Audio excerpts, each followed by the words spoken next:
Right, ఇక బులెటిన్లో మరో సూపర్ ఎక్స్క్లూజివ్ చూస్తున్నాం. ఆమె పేరు కామాక్షమ్మ, కానీ ఆమె చేసే పనులు చూస్తే మాత్రం నరరూప రాక్షసి అనాలేమో అనిపిస్తుంది.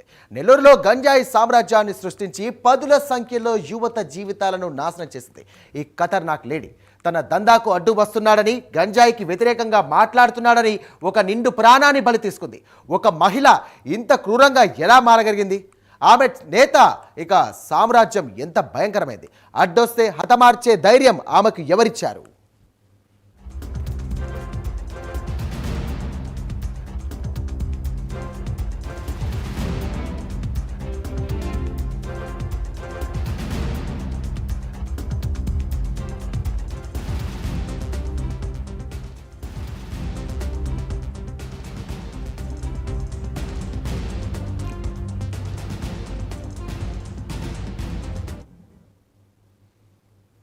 రైట్, మీరు చూస్తున్నారు. ఆమె మొహం చూసే కనుక అమాయకురాలుగా కనిపిస్తుంది, కానీ ఆమె చేసే పనులు మాత్రం ఖతర్నాక్ లేడీ అని పేరు పెట్టాల్సింది. ఎందుకంటే గంజాయి సామ్రాజ్యాన్ని కూడా తన గుప్పెట్లో దాచుకుందని చెప్పొచ్చు. ఇదే అంశానికి సంబంధించి మరిన్ని డీటెయిల్స్ అందించడానికి మా కరెస్పాండెంట్ నరేష్ సిద్ధంగా ఉన్నారు. నరేష్, ఏంటి అసలు ఈ లేడీ ఎవరు? అసలు ఇంత పెద్ద సామ్రాజ్యాన్ని నడిపించాల్సిన కారణం ఏంటి? అసలు అక్కడ పరిస్థితులు ఏంటి? అసలు అధికారులు ఎందుకు పట్టించుకోవడం లేదు?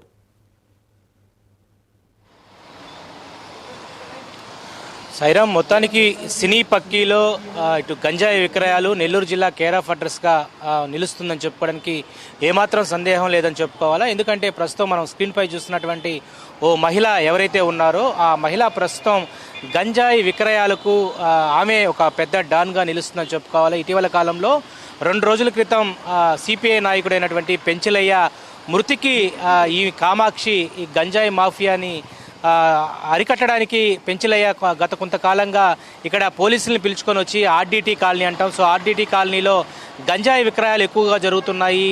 మాదక ద్రవ్యాల వల్ల ఈరోజు యువత బానిసలు అవుతూ ఉన్నారు. దాని మీద రాష్ట్ర వ్యాప్తంగా అనేక ప్రోగ్రామ్స్ పోలీసులు అయ్యుండొచ్చు, అదేవిధంగా గవర్నమెంట్ మాదక ద్రవ్యాలని నిలిపివేసేందుకు ఒక అవేర్నెస్ ప్రోగ్రామ్స్ చేస్తూ ఉంది. సో అవేర్నెస్ ప్రోగ్రామ్స్లో పెంచలయ్య అనే ఒక 38 సంవత్సరాల యువకుడు ఈరోజు గంజాయి ఏదైతే గంజాయి యువకులతో అతి దారుణంగా హత్యకు గురి కాబడ్డాడు. సో ఈ యొక్క హత్య ఎందుకు జరిగిందనే వివరాల్లోకి మనం వెళ్తే, ఎవరైతే కామాక్షి ఉందో ఆ కామాక్షి ఒక సామ్రాజ్యాన్ని ఏర్పాటు చేసుకుంది. ఆర్డీటీ కాలనీలో దాదాపు కూడా గతంలో వీరు బోడిగాడు తోట ఏదైతే సమాధుల మధ్యలో ఉండేటువంటి వారికి ప్రత్యేకంగా కూడా గవర్నమెంట్ మంత్రి నారాయణ చొరవతో వారికి ఒక ఇక్కడ హౌసింగ్ బోర్డ్ కాలనీలో ఆర్డీటీ కాలనీలో ఒక నివాసాలను ఏర్పాటు చేశారు. ఆ నివాసాల్లో కామాక్షి ఉంటుంది. సో కామాక్షి దాదాపు కూడా గత 10 ఏళ్ళుగా కూడా ఈ యొక్క డ్రగ్స్ అయి ఉండొచ్చు, గంజాయి సరఫరా కొంతమంది యువకులను పెట్టుకొని ఇటు స్టూడెంట్స్కి అదేవిధంగా పబ్లిక్కి సరఫరా చేస్తున్నట్టుగా తెలుస్తూ ఉంది. పోలీసులు ఇచ్చినటువంటి సమాచారం మేరకు మొన్న జరిగినటువంటి పెంచలయ్య హత్య ఏదైతే ఉందో అది గంజాయి హత్యగా పరిగణలోకి తీసుకోవాలా. దాదాపు 14 మంది ఈ హత్యలో పాల్గొన్నారు.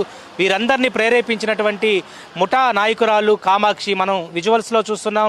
ఆమె యొక్క స్క్రీన్పై చూస్తున్నటువంటి ఆమె ఫోటో చూస్తే చాలా అమాయకురాలుగా కనపడతా ఉంది. సాంప్రదాయకంగా ఉండేటువంటి కామాక్షి వెనకాల ఒక పెద్ద కథే నడుస్తూ ఉంది. ఎందుకంటే నెల్లూరు వ్యాప్తంగానే కాదు, జిల్లా వ్యాప్తంగా కూడా ఆమె వద్ద పనిచేసేటువంటి గంజాయి ముఖలు ఎవరైతే ఉన్నారో వాళ్ళు చిన్న చిన్న ప్యాకెట్ల నుంచి పెద్ద పెద్ద సరుకు వరకు, అంటే దాదాపు కూడా అంగట్లో ఎలా దొరుకుతుందో సరుకులు ఆ విధంగా జిల్లా వ్యాప్తంగా కూడా గంజాయిని సరఫరా చేస్తూ అనేక మంది యువకులకు విద్యార్థులకు ఈరోజు గంజాయిని మత్తుకు బానిస చేస్తున్నటువంటి పరిస్థితిలో ఈరోజు నెల్లూరు జిల్లా ఒక కేంద్ర బిందువుగా మారిందని చెప్పుకోవచ్చు. దీని మీద నెల్లూరు జిల్లా ఎస్పీ అనితా వెజెండ్లా కూడా పూర్తి స్థాయిలో కూడా మొన్న జరిగినటువంటి పెంచలయ్య దారుణ హత్య తర్వాత ఎవరైతే హత్య చేశారో వాళ్ళని అధునాతన సాంకేతిక పరిజ్ఞానంతో కాపాడేందుకు ఎవరైతే చూశారో వాళ్ళకి పట్టుకునేందుకు వెళ్ళారు. పట్టుకునేటప్పుడు కొంతమంది జేమ్స్ అనే ఎవరైతే గంజాయి తాగిన మత్తులో పోలీసును సైతం కూడా కత్తితో పొడవడం జరిగింది. ప్రస్తుతం జేమ్స్ను పోలీసులు అదుపులో తీసుకున్నారు. అతని ద్వారా వివరాలు సేకరించి దాదాపు 14 మంది హత్య చేసినట్టుగా తెలుస్తూ ఉంది. ఈ 14 మందికి సుపారీ ఇచ్చినటువంటి నాయకురాలు కామాక్షి అని తెలుస్తూ ఉంది. ఈ కామాక్షి అడుగుజాడల్లోనే నెల్లూరు జిల్లా వ్యాప్తంగా కూడా గంజాయి సరఫరా అవుతున్నట్టు తెలుస్తూ ఉంది. ఏ రైట్ నరేష్, ఒక విధంగా చూసినట్టు మీరు అన్నట్టుగా కూడా ఆమె మొహానికి పేరుకు సంబంధం లేకుండా కూడా ఆమె చేసినటువంటి ఒక పనులు కూడా చూస్తుంటే నిజంగా అందరూ కూడా నివ్వెరపోతున్నారు. అయితే ఆమె ఒక్కతే ఇందులో కారణంగా చూసుకోవచ్చా, లేకపోతే ఆమె అండదండలు ఎవరైనా ఉన్నారా వెనకాల? రైట్. ఏదైతే మీరు చెప్పినటువంటి ప్రశ్న ఇప్పుడు రాష్ట్ర వ్యాప్తంగా కూడా లేవనెత్తుతుంది. ఒక సామాన్యురాలుగా ఉన్నటువంటి కామాక్షి ఈరోజు జిల్లా వ్యాప్తంగా ఈరోజు గంజాయి సరఫరా చేస్తుందా అంటే ఈ వెనకాల ఎవరున్నారు? రాజకీయ నాయకులు ఉన్నారా, లేకపోతే ఇంకేదైనా కుట్రా కోణం నడుస్తుందా? ఎవరు ఈ వెనకాల, ఈ మహిళా నేత వెనకాల ఉన్నటువంటి నాయకులు ఎవరనే దాని మీద ఇటు సోషల్ మీడియాలో కూడా చెక్కలు కొడతా ఉంది. అయితే ప్రస్తుతం ఆ రూరల్ నియోజకవర్గం సంబంధించినటువంటి ఆ ప్రాంతంలో ఉండడం, అదేవిధంగా ఇటీవల కాలంలో గంజాయి ముక్కలంతా కూడా రౌడీ షీటర్లంతా కూడా ఇటు హత్యలకు అనేక మందిని కూడా హత్య చేస్తున్నటువంటి పరిస్థితుల్లో ప్రస్తుతం నెల్లూరు నగరం అంతా కూడా ఇటు ఒక రకంగా చూస్తే ఇది ఒక ఫ్యాక్షనిస్ట్ ప్రాంతం నెల్లూరుగా తలపిస్తున్నటువంటి ప్రశాంతంగా ఉన్నటువంటి నెల్లూరు ప్రస్తుతం ఫ్యాక్షనిస్ట్ ప్రాంతంగా నిలబడతా ఉంది. గంజాయి ముక్కలు ఎక్కువ అవడం, ఏదైనా చిన్నపాటి బైక్ మీద వెళ్ళేటువంటి, కారులో వెళ్ళేటువంటి వ్యక్తులు ఎవరైనా కూడా బండి అడ్డం వస్తే ఎందుకు అడ్డం వచ్చామని ఒక మాట అంటే చాలు వెంటనే కత్తులు తీసుకోవడం, పొడవడం జరుగుతూ ఉంది. ఇటీవల కాలంలో నెల్లూరు జిల్లాలో గత 8 నెలలు చూస్తే దాదాపు 14-15 హత్యలు జరిగాయి. అందులో 10 హత్యల వరకు గంజాయి ముక్కలు చేసినటువంటి హత్యలే. వీటన్నిటికీ కారణాలు ఏంటంటే రాజకీయ నేతలు అండదండలు ఉండడమే జరుగుతున్నాయనేది ఒక సమాచారం అందుతూ ఉంది. ఇటీవల కాలంలో వీళ్ళంతా కూడా వైఎస్ఆర్సీపీ పార్టీకి కేంద్ర బిందువుగా పనిచేశారు. ఈ నేపథ్యంలోనే ఈరోజు రూరల్ సంబంధించినటువంటి టీడీపీ ఎమ్మెల్యే కోటంరెడ్డి శ్రీధర్ రెడ్డి కూడా నిన్న ఎవరైతే హత్య కాబడినటువంటి పెంచలయ్య మృతదేహాన్ని కూడా ఆయన దగ్గరుండి కూడా వెళ్ళాడు. మాస్టరీకి వెళ్ళి ఈ యొక్క హత్య గంజాయి ముక్కలు చేసినటువంటి హత్యగా పరిగణలో తీసుకుంటాం.